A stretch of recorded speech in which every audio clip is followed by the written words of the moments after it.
Assalamualaikum warahmatullahi wabarakatuh. Perkenalkan, nama saya Putri Mailani. Di sini saya akan menjelaskan sedikit materi mengenai kultivasi mikroba. Kultivasi atau pemindahbiakan mikroba merupakan tahap sebelum dilakukannya pembiakan pada mikroba.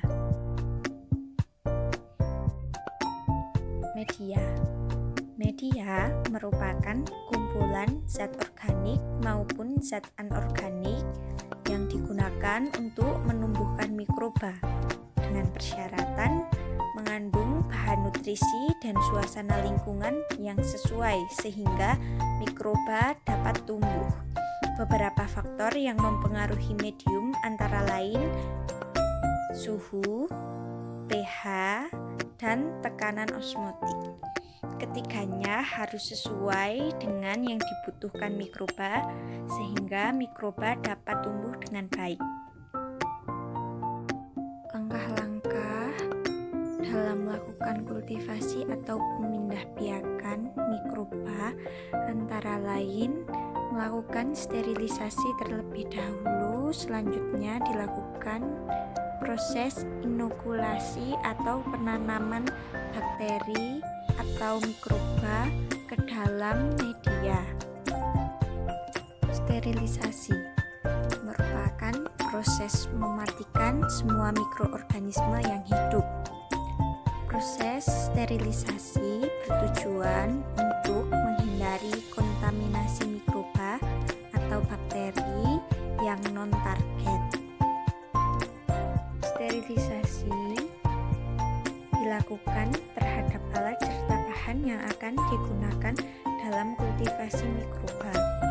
Biasanya alat disterilisasi dengan menggunakan oven, sedangkan bahan disterilisasi dengan beberapa cara. Antara lain, cara yang bisa dilakukan adalah dengan tindalisasi, autoclaving, serta filtrasi.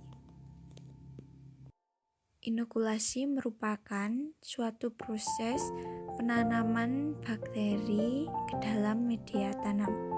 Secara umum, teknik inokulasi bakteri dapat dilakukan dengan beberapa metode. Antara lain, biakan agar lempeng, biakan agar miring, biakan tusukan, serta biakan adukan. Ada pula biakan campuran serta biakan murni. Biakan murni merupakan biakan yang terdiri dari satu spesies bakteri saja yang didapatkan dari pemurnian biakan campuran. Sedangkan biakan campuran merupakan biakan yang terdiri dari lebih dari satu spesies bakteri. Biakan agar lempeng atau yang biasa disebut dengan plate agar kultur. Pada metode ini digunakan lempeng agar untuk pembiakan bakteri melalui metode gores, oles, atau spray. Metode gores dilakukan menggunakan alat bernama ause yang dipanaskan di atas bunsen, kemudian diambil sedikit atau setitik mikroba dan digoreskan pada lempeng. Kemudian metode oles, metode ini lebih merata dibandingkan dengan metode gores.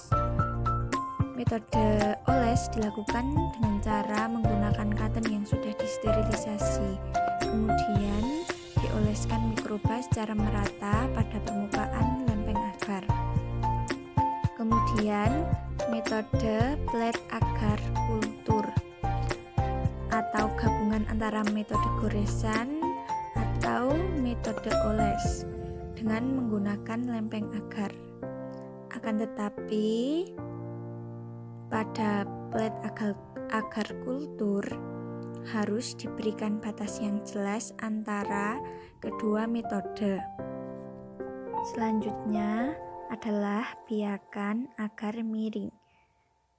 Metode ini dilakukan menggunakan medium agar yang diletakkan miring pada tabung biakan. Pertumbuhan mikroba dapat dilihat dari tumbuhnya bakteri di atas media miring, ditandai dengan adanya warna keruh pada atas media tabung.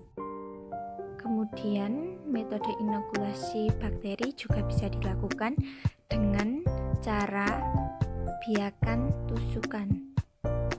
Metode ini dilakukan dengan menusukkan ujung kawat yang membawa bakteri atau mikroba lurus ke dalam medium melalui tengah-tengah medium. Bakteri akan tumbuh di dekat permukaan medium meskipun kita menusuk pada tengah-tengah medium. Yang terakhir adalah metode biakan adukan atau yang disebut dengan pour plate culture atau yang juga dikenal dengan metode penggoyangan.